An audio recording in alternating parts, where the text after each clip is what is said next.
twongeye turatomboye bana b'Imana kuba tugira umwanya Nyagasani akaba duhamagaye ku neza ye, ku izina ry'Imana Data na Mwana na Roho Mutagatifu, amen. Amahoro bana b'Imana, ni muhumure, Imana iradukunda, ije kudukiza kuri wa gatatu w'icyumweru cya 21 byumweru bisanzwe, tariki 26 Kanama 2026. Dore amasomo agiye kuduhuza n'ab'ijuru. Isomo rya by'umwaka wa kabiri Pawulo mutagatifu yandikiye Abanyetesaloniki, umutwe wa 3:6 kugeza ku 10 n'umurongo 16 kugeza ku 18. Bavandimwe, mu izina rya Nyagasani Yezu Kristo, tubategetse kwirinda umuvandimwe wese w'inyandagazi udakurikiza inyigisho n'umuco mudukomoraho. Muzi neza ukuntu mugomba kudukurikiza.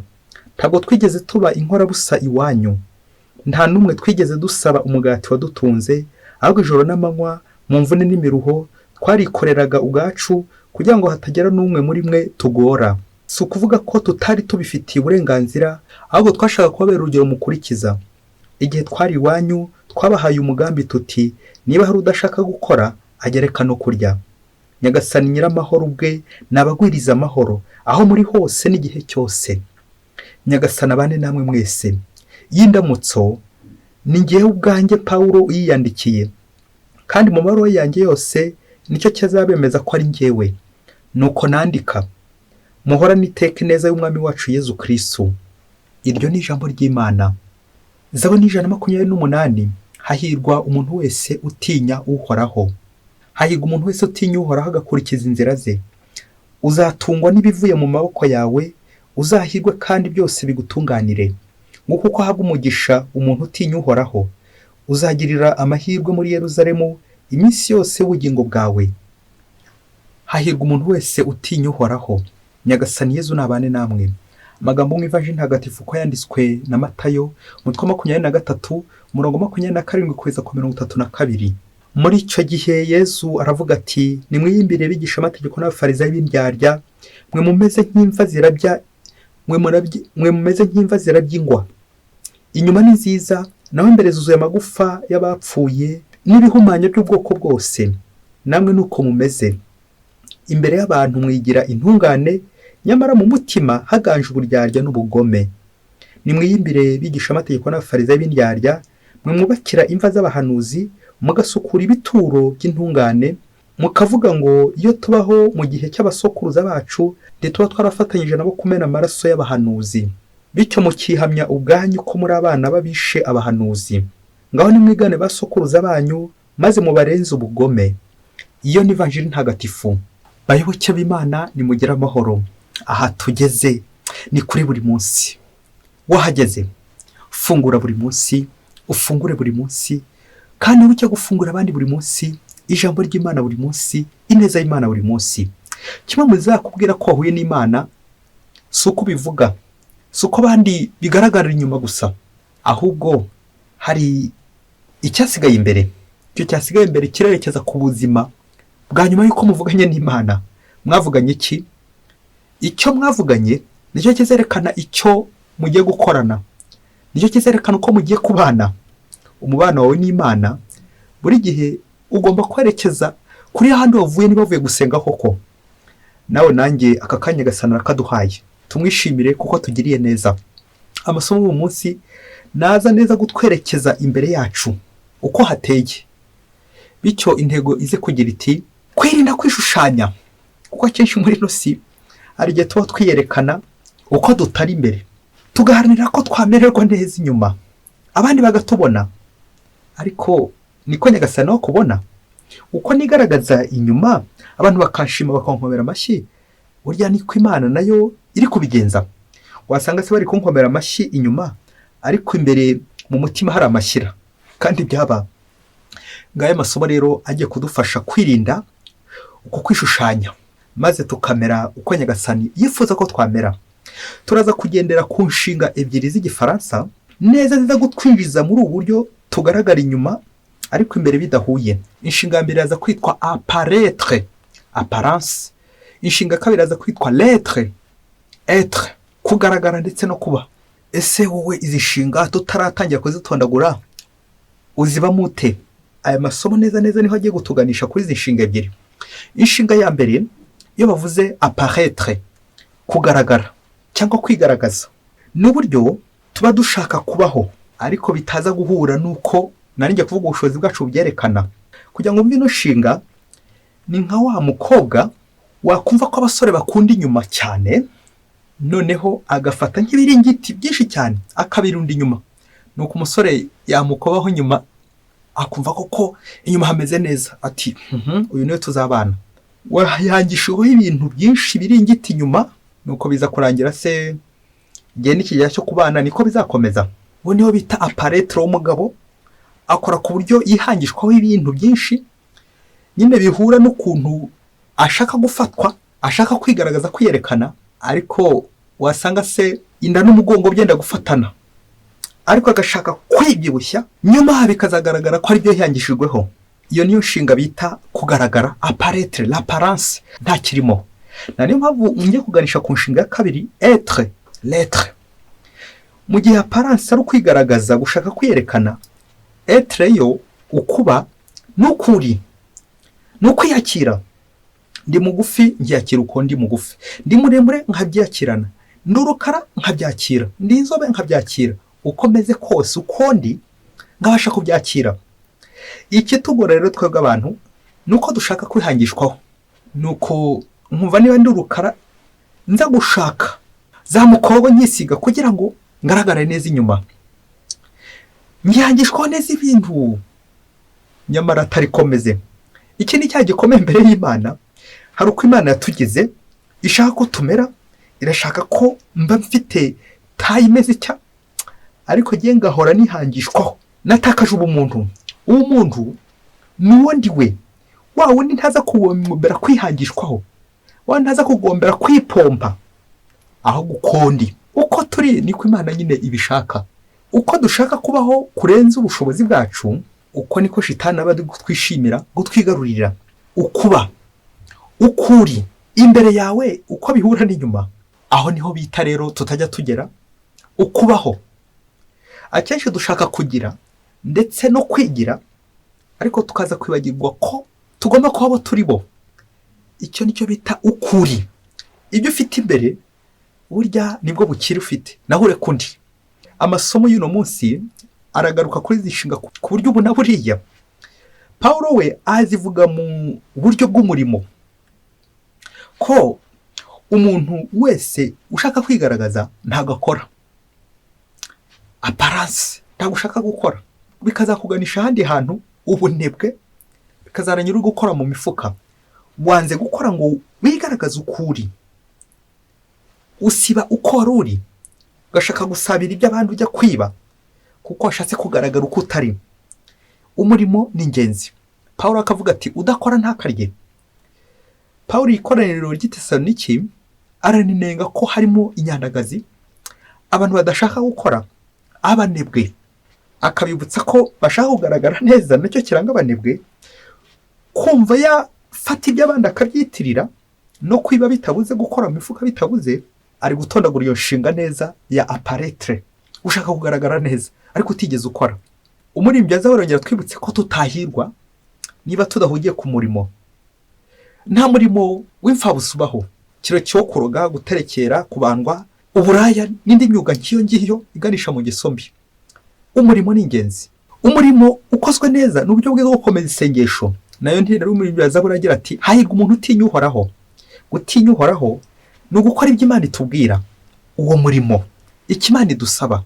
Isomo ry'ivanjiri y'uno munsi riragaruka kuri izo nshinga nanone ko ari ebyiri, aho twumvise abafarizayi n'abigishamategeko bibanda ku by'inyuma, imigenzo y'inyuma, hanyuma ibigaragara bakagaragara neza apparence, ariko imbere huzuye ubugome, ubwambuzi, ubucakura n'ibindi bibi cyane by'uburyarya.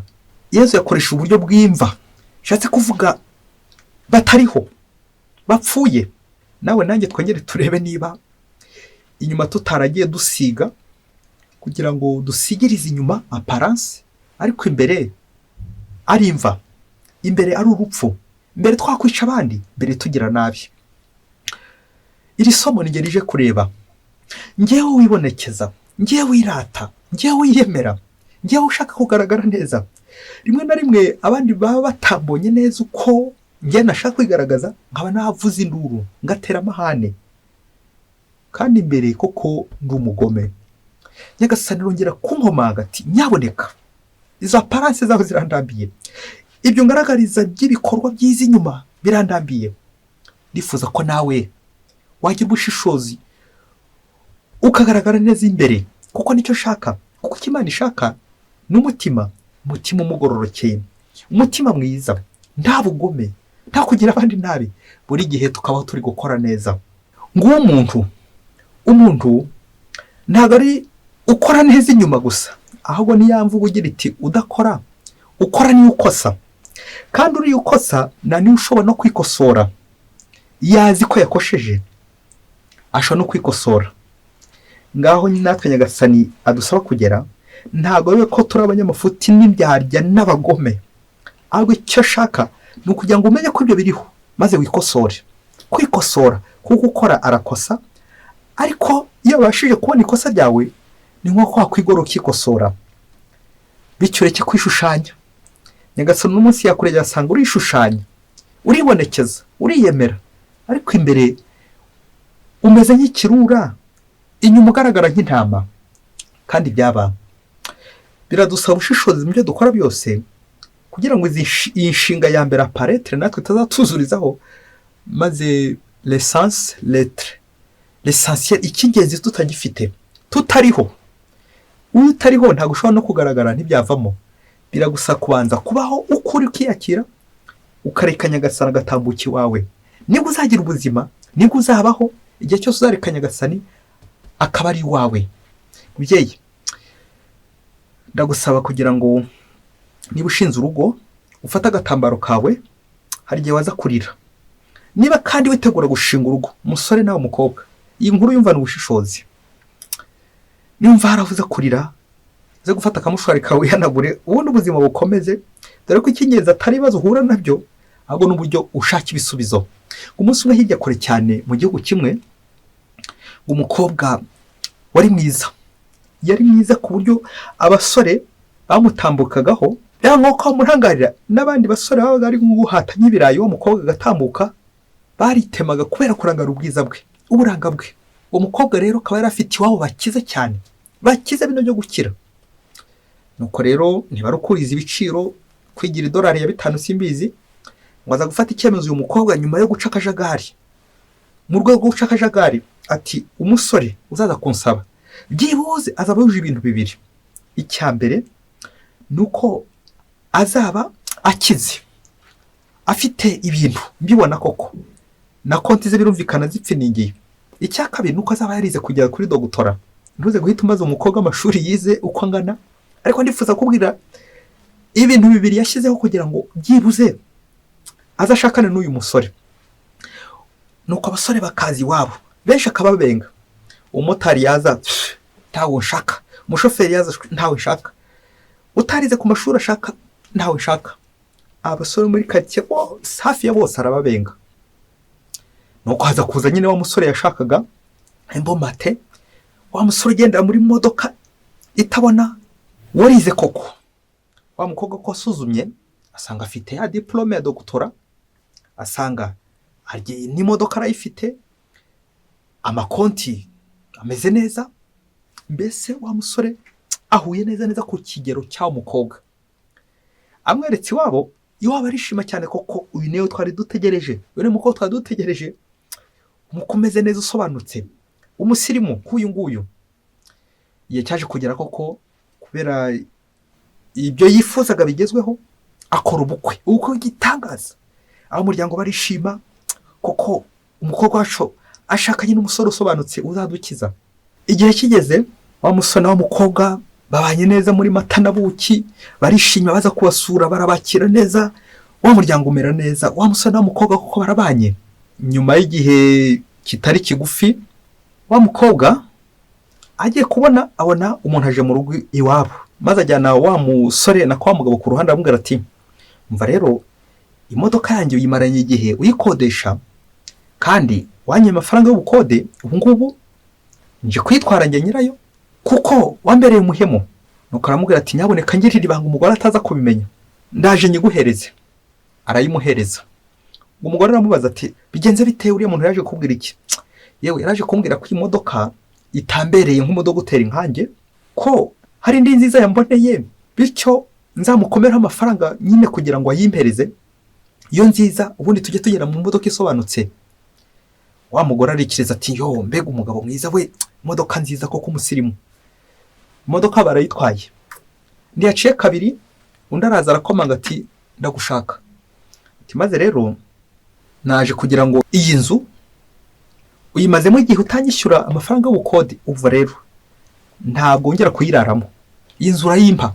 Wa mugabo yegera wa mugore maze aramubwira ati umva rero, umudogiteri nkanjye ntabwo akwiriye kuba mu nzu imeze icya, bari kwinenga, tujya gutura mu nzu nziza cyane ikomeye cyane nubakishije. Wa mugore ati mbega byiza. Baba baragiye bajya gushaka inzu y'ikodi, ya nzu nyirayo arayisigarana. Hashize kandi gahe bari muri ya nzu y'ikodi yindi, agiye kubonabona haje abanyamutekano bati rero wa mugabo we wahimbye ibyangombwa, ucurisha ibyangombwa n'amashuri abanza utaranarangije, none wacurisha ibyangombwa bya dogutora. Aka kanya rero uvana bwangu genda usezere ku mugore wawe, ubundi tujye kugufunga, nta kundi byagenda. Usobanura uburyo wacurisha ibyangombwa nk'ibi. Wa mugabo ati madame, hari ahantu ngiye gukoresha ibizamini kuko nigisha muri kaminuza, ndibuze kugaruka mu kanya. Ubwo baherukanye iryo jambo, amapingu bahita bamuzinga vuba na bwangu bajya kumufunga. Yewe na n'ubu ashoboye kuba akiri muri prison. Nirinze kuvuga imva nk'iyo Matatu ubwiye mu ivanjiri uno munsi. Wa mugore niba azataha kajya iwabo, wa mugore ntuze kumbaza niba yarasubiye iwabo, niba yarabonye amafaranga yo kuriha ya nzu bari bamushyizemo inzu ikomeye cyane. Yaherukanye iryo jambo ati madame, ngiye gukoresha ikizamini n'umwarimu muri kaminuza, baje kundeba ngo njye gukoresha ikizamini, none ndagiye. Bishoboke ko yagiye guca umuti wamperezayo. Niba umugore ajya gutangira kuyimugemurira kugira ngo arebe ko umugabo yabaho, ntuze guhita ubimbaza ngo kuko wa mugore bishoboke ko ari kwibaza ibibazo byinshi mu gihe wa mugabo we amujyanye kumufunga. Bayoboke b'Imana, Yesu Kristo akuzwe. Ngicyo bita l'apparence, ibigaragara inyuma. Ibigaragara inyuma. Ese uyu mugabo wamuhira ihe zina? Ushatse wamwita shushanya, n'andi mazina menshi cyane. Shushanya mbega wowe. Muri iyi minsi dufite abashushanya benshi, aza akagushushanya neza akagushyiraho, ariko nta kirimo imbere, akubeshya kuryarya. Ikindi dukunze gushimishwa n'abantu batubwira ko ibintu bigenda neza buri gihe, ibintu biri ku murongo, ibintu byifashe neza. Nuko waza tubwira ati nyamara dore uko bimeze, nyamara dore ingorane mfite, nyamara dore ibibazo ngibi, uwo muntu tukamuhindira kure, tukamwirukana. Nk'uko abantu benshi bashimishwa no kugaragara neza, bityo wagaragaye nabi bakaba bamuhitana, bamugirira nabi. Kongera dutekereze abantu bose baza twigaragariza, bagatubeshya, bagatubwira utugambo twiza dusize umunyu, nirinda kuvuga n'urusenda, nyamara barimo imbere, tukaza kubagirwa ubumuntu. Wa muntu wagaragayeho amakosa akaba ariwe ducisha ngo tugirira nabi, tuboha. Nyamara wa muntu wibambaritse amakosa akagenda yahishira, ntituzigere na rimwe tumukoraho. Ngaho abantu benshi twaguye mu makosa mabi menshi cyane, twibagirwa ubumuntu, twibagirwa ko turi abantu, ko umuntu ashobora no gukosa, ariko umubi nuwabyerekana ko yakosheje ndetse akanasaba n'imbabazi. Twongere dutekereze uno munsi uko tubaho mu buryarya, tubeshya abayobozi bacu, bamwe tubashyira utubindi tw'ubuki kugira ngo batwemere badushime. Nuko abayobozi yo umuntu mwiza we, umukozi mwiza we, umukozi mwiza w'intangarugero, rimwe na rimwe bakaba gutangaho urugero kuri umuntu mwiza, kandi imbere uri ikirwa cy'igihubuzi, imbere uri umugome, nka kurya Yezu nyine yabitubwiye. Kandi byaba uze gukora umwitozo, utekereza ahantu ukora ku kazi, ku nshingano ufite. Ushobora kuza gusangira inshinga mbere y'utondagura apparaître, kugaragara neza, abayobozi bakishima, babayobozi ba rubanda rurashukika, bakishima bati dufite umukozi hariya, kandi uri umunebwe, kandi Pawulo yakuvuyeho tudakora ntakarye, ari ukwigaragaza gusa no kwiyerekana no kwibombarika, ariko ibindi byose nta nicyo ukwiye ahubwo. Ariko wa muntu witwara neza, wa muntu ugerageza gukora neza, akarere duhora duhungeta buri gihe kandi byabaye. Nkomeje kubifuriza buri wese gutekereza kuri izi nshinga, wongere utekereze uko ugaragara inyuma, niba ariko umeze imbere ari kuri. Nkwifurije amahoro y'Imana ndetse no gukomeza kubaho kwa Nyagasani ashaka, aho kubaho uko ushaka nuko abantu bakwifuza. Mwese Imana ibahe umugisha. Imana Data na Mwana na Roho Mutagatifu, amen. Padiri Masomo kuri Arisirasi wa Diyosezi ya Cyangugu.